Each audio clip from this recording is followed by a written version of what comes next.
सबको नमस्कार। भिन्न में एक लास्ट टाइप है विविध प्रकार के प्रश्न। उसमें कुछ नए प्रश्नों पर हम चर्चा करेंगे, लेकिन सबसे पहले एक छोटी बात बता दें आपको कि भिन्न दशमलव को कैसे भिन्न में चेंज करेंगे। जैसे 0.6 लिखा है और ये कितने अंकों पर दशमलव लगा हुआ है, बताइए 6 अंकों पर लगा हुआ है कि 1 अंक पे लगा हुआ है। तो आप कहेंगे कि 1 अंक पे लगा हुआ है, यानी तब नीचे जो है 1 जीरो बढ़ाना है, तो 6/10 1 जीरो हो गया। अगर ऐसे होता तो चूंकि 2 अंकों पर है इसलिए हमें 6 के बाद 2 जीरो यानी 6 में 2 जीरो यानी 100 से भाग करना पड़ता। अच्छा, अगर इसी प्रकार 6.75 है तो 675 बटे, चूंकि 2 अंक पे है इसलिए हम 2 जीरो बढ़ा देंगे। तो ऐसे उसको भिन्न में चेंज करके उसको आप डिवाइड भी कर सकते हैं। ऐसे 0.0024 लिखा गया है तो 24 तो लिखेंगे ही, क्योंकि बाद में दशमलव हटने के बाद इन तीनों जीरो का कोई मतलब नहीं रहेगा। तो आप देखेंगे 5 अंक पे है तो 1 के बाद 5 जीरो हो जाएगा। इस तरीके से आप काम कर सकते हैं। अच्छा, एक मुख्य बात और है, जरा वो देखिए। अगर इस प्रकार के प्रश्न मिल जाएं 9.2 11.5 तो बराबर अंकों से दशमलव हटा देंगे। बराबर अंकों पर है इसलिए 92/115 लिखा है। इसको डिवाइड कर दीजिए, 23 से कट जाएगा आसानी से। तो ये 23 तियां हो जाएगा और 23 पंजे हो जाएगा, बल्कि जो है 4 बार जाएगा, 4 बार जाएगा ये। तो 4 तियां 12 के 2, 4 दूना 8 9, ठीक। तो 4/5 हो जाएगा आंसर। इसी प्रकार से 0.25/0.0125 लिखा है। अब दशमलव बराबर अंकों पर नहीं है तो आप इसको बराबर ऐसे जीरो बढ़ा के कर सकते हैं। तो 250/125 हो जाएगा, यानी 2 आंसर आ जाएगा आपका। इस प्रकार से आप काम कर सकते हैं। चलिए आइए काम की बात पर चलते हैं। पहला क्वेश्चन है हमारा, पहला क्वेश्चन है 0.1 पे बार लगा हुआ है, स्क्वायर भी है। 1 - 9 0.16 पे सिर्फ बार है। तो इसको कैसे सॉल्व करेंगे, देखिए इसको 1/9 लिख सकते हैं, बताया गया था। अच्छा, और आगे बढ़ते हैं। ये 2 है, जानते रहिए।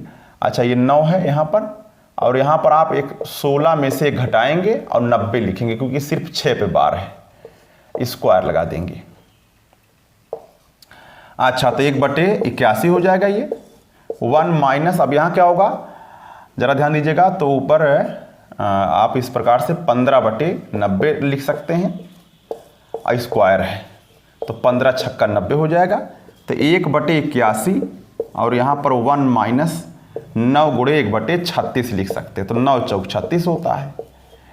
तो आप अगर इसको सॉल्व करते हैं तो 1/81 हो जाएगा ये, और ये बराबर 4 1 कम 4 यानी कि 3/4 हो जाएगा। तो 27 तियां 81, तो 4 7 28 108 हो जाएगा, 1/108। ठीक है, अगला क्वेश्चन देखिए जरा। किसी बांस के 0.1 भाग मिट्टी में है ये। अच्छा, और पानी में कितना है, 5/8 भाग है। इसको भी पॉइंट में कर लीजिए तो 0.625 हो जाएगा, या तो दोनों को भिन्न में कर लीजिए। तो ये दोनों जैसे जरा देखिए, इस प्रकार से है, ये मिट्टी में है और ये पानी में है, और ये पानी के ऊपर है। तो आप ऐसे कह सकते हैं मिट्टी में 0.1 और पानी में 0.625, इसके ऊपर कितना बचा, तो कुल होता है 1। तो पानी से ऊपर कैसे निकालेंगे, पानी से ऊपर कैसे निकालेंगे, 1 में से आप इन दोनों को जोड़ लीजिए, 0.725 हो जाएगा जब जोड़ लेंगे। तो अब घटा दीजिए, तो दशमलव घटाइए तो 5 हो जाएगा, यहाँ पर हो जाएगा 7, और यहाँ पर हो जाएगा आपका 2, यानी कि पानी से ऊपर ये 0.275 भाग बचा हुआ है। अच्छा, तो कुल लंबाई का 0.275 भाग जो पानी से ऊपर है वो मीटर में कितना है, 2.75 मीटर है। तो आप जानते हैं भाग करना। अब देखिए यहाँ पर पॉइंट मिल गया आपको 2.75 और भाग करना है 0.275 से। अब चूंकि दशमलव तभी हटेगा जब ये बराबर अंकों पर हो जाएगा, तो अब दशमलव हट गया तो 2750/275 भाग करेंगे 10 मीटर आएगा। यानी बांस की जो कुल लंबाई है वो 10 मीटर है। अच्छा, किसी कक्षा में कुल विद्यार्थियों की संख्या का 3/5 लड़कियां हैं। ध्यान दीजिए, अगर मैं छोटी सी बात कहूं, लड़कियां कितनी हैं? लड़कियां हैं 3/5, तो लड़के कितने होंगे? 3 और 2, 5 का अंतर 2 होता है, 2/5।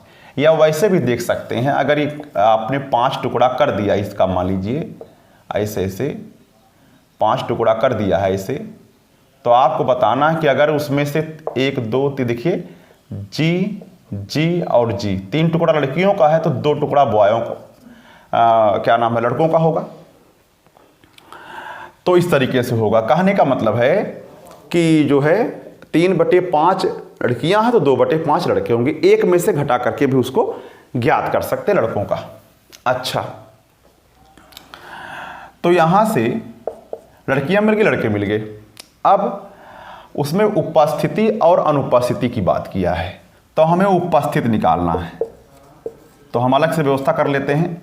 लड़कियां 3/5 कुल हैं, अगर उसमें से 2/9 लड़कियां अनुपस्थित हैं तो 9 और 2 का अंतर 7/9 भाग उपस्थित होंगे। ध्यान रखिएगा, लड़के 2/5 हैं और अगर 1/4 अनुपस्थित हैं तो 3/4 उपस्थित होंगे। जल्दी से काम हो जाएगा। तो यहाँ से 3 त्रिक 9 हो जाएगा, 7/15 प्लस 2 दूना 4 हो जाएगा, यानी 3/10। अगर आप लासा लेते हैं तो 30 हो जाएगा, 15 दूना 30, 7 दूना 14 हो जाएगा, और 9 23/30 हो जाएगा। इतना भाग, कुल संख्या का इतना भाग जो है उपस्थित है। आगे बढ़ते हैं। किसी संख्या को 7 संख्या देखिए ही है संख्या, चलिए एक मान लेते हैं। कहा 7/6 से गुणा करना था, लेकिन हमने उसी संख्या में 7/6 से भाग कर दिया तो उत्तर कम प्राप्त हुआ। अब उत्तर कम प्राप्त हुआ तो कितना कम प्राप्त हुआ? 39 कम प्राप्त हुआ। ठीक है ना? तो अगर हम पहले वाले में से अब वाला घटा देंगे तो 39 मिल जाएगा। तो 7/6x माइनस इसको 6x/7 लिख सकते हैं। ध्यान रखिए, 7/6 से भाग किया या 6/7 से गुणा किया, बात एक ही होता है। चलिए 6 7 42 हुआ यहाँ पर, और 49 में से 36 घटाइएगा। ठीक है ना? तो यहाँ पर हो जाएगा 3 13, तो 42 गुणे 39, आखिरी लाइन है, 13 3 39 हो जाएगा। x बराबर 3 दूना 6, 3 चौक 12, यानी वो संख्या 126 है, जिसमें गुणा करने पर वो प्राप्त हो जाएगा।